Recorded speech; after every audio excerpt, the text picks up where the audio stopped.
ఒక municipal corporation గా మార్చాలి, సికింద్రాబాద్ నుంచి ఉండాలి, మల్కాజ్గిరి కాదని చెప్పి ఆయన మెరకాయ మీద తలకాయ లేని తలసాని శ్రీనివాస్ యాదవ్ గారు మాట్లాడతాడు. ముక్కలు కొట్టే మటన్ కొట్టు మస్తాను ఆయన. ముక్కలు కోసేది ఎవరికి వస్తారండి? ముఖ్యమంత్రిని ముక్కలు కోస్తారంటే నేనేమంటారు? మటన్ కొట్టు శ్రీనివాస్ యాదవ్ అంటారు.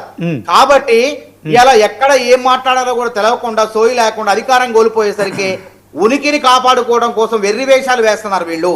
ఈ వెర్రి వేషాలని ప్రజలందరూ కూడా గమనిస్తున్నారు. కాబట్టి ఇది ప్రజాస్వామ్యానికి మంచిది కాదు. ముఖ్యమంత్రి గారు చెప్పుకోమన్నారు, అసెంబ్లీకి రాని అసెంబ్లీలో చర్చ పెడతానన్నారు.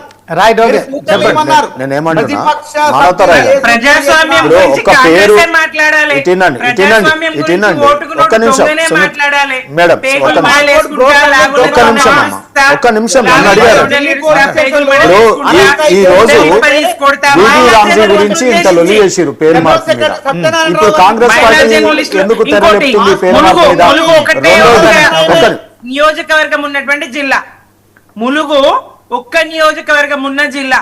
నాడు ధనసరి అనసూయ సీతక్క గారు మరి టీడీపీ ఎమ్మెల్యేగా ఆదివాసీల ప్రతిపాదనగా ఆదివాసీల అభివృద్ధి కోసం ప్రత్యేకమైనటువంటి దాని కోసం జిల్లా ఏర్పాటు కావాలని కోరిండ్రు.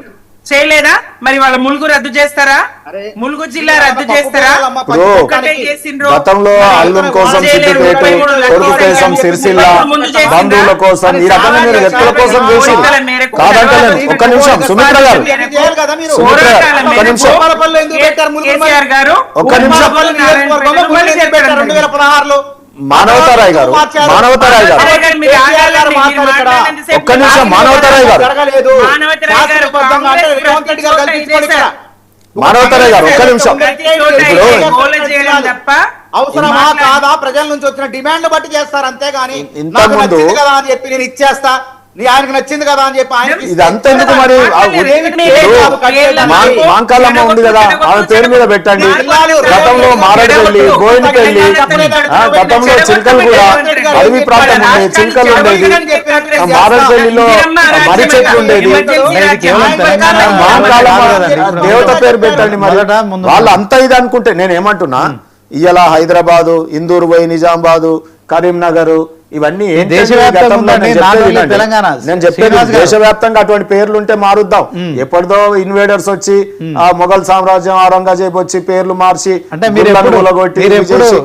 ఏమంటున్నా జాతర ఇంత గొప్పగా అవుతుంది కదా. పేరు పెడతారా? మీ బీజేపీ పార్టీ ఎప్పుడు? ఒక్క నిమిషం మానవతారాయ్ గారు, ఇవాళ ఒక స్కీము విబి రామ్జీ అనే పేరు అబ్రివేషన్ లో వస్తుందంటే ఇంత లొల్లి చేసారు. మరి ఇవాళ టిఆర్ఎస్ పార్టీ పేరు ఏకంగా బిఆర్ఎస్ మార్చుకున్నారు. పేర్ల మార్పు అనేది ఇప్పుడు చర్చ. ప్రజలు అన్నం అడిగితే మీరు సున్నం పెడుతున్నారు. ఇవాళ కాంగ్రెస్ పార్టీ ప్రభుత్వము అన్నమో రామచంద్ర అంటున్న ప్రజలకి అన్నం పెట్టాల్సింది పోయి ఇవాళ సున్నం రాస్తా ఉన్నారు. అందుకే మీ సంగతులు బట్టలు బయలైనాయి. గతంలో కలెక్షన్ కింగ్ కేసీఆర్ గారు, మీరు కమిషన్ల కాంగ్రెస్, ఈ రెండిటికి ఆల్టర్నేటివ్ గా వికసిత్ భారత్. ఇవాళ మీ నోటి నుంచి వికసిత్ భారత్ అన్నారు, ఇవాళ కమల్ వికాస్ అనేది మాట్లాడారు. నేనేమంటున్నా, మీ టీఆర్ఎస్ పార్టీ ఇక్కడ లేదు, అక్కడ లేదమ్మా, ఢిల్లీలో లేదు, 0 ఎంపీలు. ఇవాళ ఇక్కడ లేరు. మీరు మీ నాయకుడు అసలే బయటికి రాడు. ఇక ఏం చేస్తారు చెప్పండి? హైదరాబాద్ మున్సిపల్ ఎన్నికలలో మీరు పోటీ చేస్తారో లేదో తెలియదు. మీ party chapter close, BRS chapter close. Congress party చేసేటటువంటి అవినీతి, కాంగ్రెస్ పార్టీ కమిషన్లకు వ్యతిరేకంగా ప్రజలు రేపు ఉద్యమించి ఓటు రూపంలో చూపించబోతా ఉన్నారు. ప్రభుత్వం ఉంది, ఎన్ని చేయాల్సిన అన్ని అడ్డదారులు దొక్కుతుంది రేపు ఎలక్షన్స్ లలో.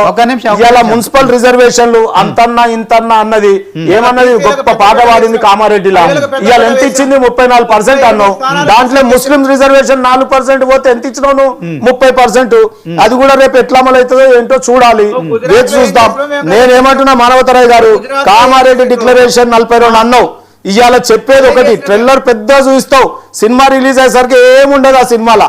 ఇవాళ బీసీలను మోసం చేసి ఓట్లు వేసుకుంటేవి ప్రభుత్వంలోకి వస్తేవి ఇవాళ బీసీలు ఓట్లు లేకపోతే నువ్వు ప్రభుత్వంలోకి వచ్చే చెప్పు 42% అని ఇవాళ నువ్వు ఎంత ఇస్తున్నావు ఇదే మాట ఎందుకు చెప్పినావు మేము అవకాశం నుంచి చెయ్యం కాన్స్టిట్యూషన్ ప్రకారం మాట్లాడతాం మేము రేపు కాన్స్టిట్యూషనల్ రెమెడీగా బీసీలకు రిజర్వేషన్ అన్నాం మీరేమన్నారు నా చేతిలో అబ్రకదబ్రా ఉంది నేను కామారెడ్డిలో చెప్పినట్టు 42% ఇచ్చిపోతా అన్నావు ఇవాళ 42% ఇస్తున్నావా బీసీలు నీకు ఎందుకు వేస్తారు ఓటు నీకు బీసీలు ఓటేయరు నీ అవినీతి కంపు కొడుతుంది రేపు జిహెచ్ఎంసీ నిధుల్ని అడ్డదారి మళ్లిస్తున్నావు ఇవాళ భూములు అమ్ముకుంటున్నావు కాబట్టి ఇవాళ నువ్వే అన్నావు కదా చెప్పులు గుంజుకుంటూ ఢిల్లీకి పోతే చిప్ప చేతిలో పట్టుకొని తిరుగుతున్నా అన్నావు ఇక నీతో నేను పని ప్రజలకు చెప్పు నీ దగ్గర చిప్పనే ఉంది కదా అందుకే కేంద్రం నిధులు ఇస్తుంది కాబట్టి ఇవాళ అక్కడ మోడీ గారు ఉన్నారు కాబట్టి ఇక్కడ మున్సిపాలిటీలు కూడా ఇవాళ బీజేపీ ప్రభుత్వం ఉంటే మా 8 మంది ఎంపీలు రేపు కొట్లాడి తెలంగాణ మున్సిపాలిటీలు లోకల్ బాడీస్ అభివృద్ధి చేసుకోవడానికి వీలైతుంది అందుకే నేను చెప్పిన ఇవన్నీ లెక్కలతో సహా